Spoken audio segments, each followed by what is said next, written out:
நிழல் போல நீ இருந்தாய். சென்னை அருகே உள்ள பொழுதுபோக்கில்லா ஒரு நகரம். அங்குள்ள அரசு கல்லூரியில் படிக்கும் மாணவன் அருண் அமைதியான பையன்.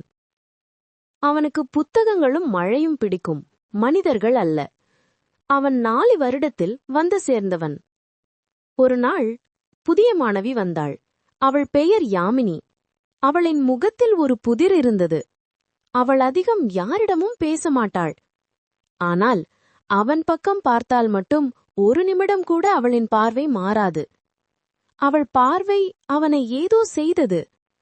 அவளாகவே அவனிடம் பேச ஆரம்பித்தாள். முதலில் நட்புடன் பழகி அதுவே நாளடைவில் காதலாக மாறியது. அருண் அவளிடம் எங்கு வசிக்கிறாய் என்று கேட்க அவள் சொன்னாள், நான் ஒரு பழைய வீட்டில் தனியாயிருக்கிறேன், வந்து பார்க்கணுமா என்று கேட்க அவனும் சென்றான். அந்த வீடு வெறிச்சோடி ஆள் நடமாட்டமே இல்லாதது போல இருந்தது. ஆனால் அவளோ, பயப்படாதே, நான் இருக்கிறேன் என்று கூறி பின்பு அவள் கையில் இருக்கும் பழைய கருப்புச் சங்கிலியை காண்பித்து, இது என் உயிர் என்றாள். அதன்பின் இருவரும் அங்கிருந்து புறப்பட்டனர். நாட்கள் சென்றன. அருணும் யாமினியும் பிரிக்க முடியாதவர்களானார்கள். ஆனால் கல்லூரியில் யாரும் யாமினியை பற்றி பேசியதில்லை. அவள் பெயர் அட்டெண்டன்ஸ்லேயே இல்லை. அவளை யாரும் பார்த்ததாக சொன்னதில்லை. ஒரு நாள் அருண் யாமினிக்கு ஒரு கிஃப்ட் கொடுக்க எண்ணி அவளை காண கல்லூரி அலுவலகத்தில் கேட்டான். யாமினி எங்க இருக்காங்க என்று கேட்க அவர்கள் இவனை ஆச்சரியமா பார்த்தார்கள். அங்கிருந்த ஒருவர், யாமினி என்ற மாணவி இங்கே 2 ஆண்டுகளுக்கு முன்னாடி இருந்தா, ஆனா அவள் இறந்துட்டா, இப்போ அந்த பேர்ல யாருமே இல்ல என்றார். அவன் அதிர்ச்சியடைந்து அவளை பார்க்க வீட்டுக்கு சென்றான். அவள் அங்கே இருந்தாள். அவள் சிரித்துக்கொண்டே சொன்னாள், என்ன அருண், எல்லாவற்றையும் தெரிஞ்சுக்கிட்டியா? சற்றென்று அவள் முகம் மாறியது. குரல் இருளாகியது. நான் இறந்தது உண்மைதான். ஆனால் நான் இன்னும் உன்னோட இருக்கேன். நீ என்னை மறந்துட முடியாது. அவன் பயந்து அங்கிருந்து ஓடியே வீட்டிற்கு சென்று விட்டான். அந்த இரவு அருண் கனவில் அவள் தோன்றினாள். அவள் கண்கள் சிவந்திருந்தது.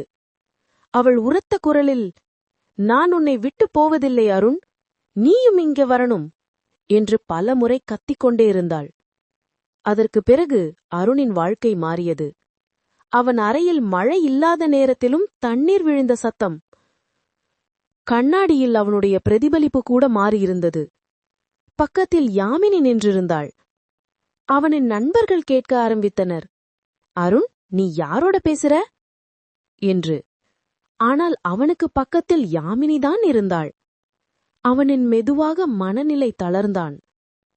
அவளை பிரிய முயன்றான். அவள் குரல் அவன் காதில் தினமும் ஒலித்தது. நீ என்னை விட்டு எங்கேயும் போக முடியாது அருண், என் உயிர் உன்னோடு சேர்ந்து விட்டது என்று. பல குழப்பங்களுக்கு மத்தியில் ஒரு நாள் அருண் பழைய செய்திகளில் தேடி பார்த்தான். அங்கே ஒரு செய்தி, யாமினி 2 ஆண்டுகளுக்கு முன்பு காதல் தோல்வியால் தற்கொலை. அவள் மரணமடைந்த இடம் நகரம் புறத்திலுள்ள பழைய வீடு. அதே வீடு, அதே சங்கிலி அவள் கையில். அவன் புரிந்து கொண்டான். அவள் உயிரோடு இல்ல, ஆனால் அவன் உயிரோடுதான் அவளை நினைவில் வைத்திருக்கிறான். அந்த நினைவுதான் அவளை நிஜமாக்கியது. அவள் தற்கொலை செய்ய, அதாவது அவள் காதலித்தது யார் என்று ஆராய ஒரு திடுக்கிடும் தகவல் கிடைத்தது. வேற யாருமில்ல, அது அவன்தான், அருண். +2 வரை அருண் மற்றும் யாமினி ஒரே ஸ்கூலில் படித்தவர்கள். ஆனால் அருண் இதுவரை யாமினியை பார்த்ததே கிடையாது. ஆனால் யாமினிக்கு அருண் என்றால் உயிர். +2 முடித்து கல்லூரி சேர்த்தாள். அதுதான் அருண் தற்போது படிக்கும் கல்லூரி.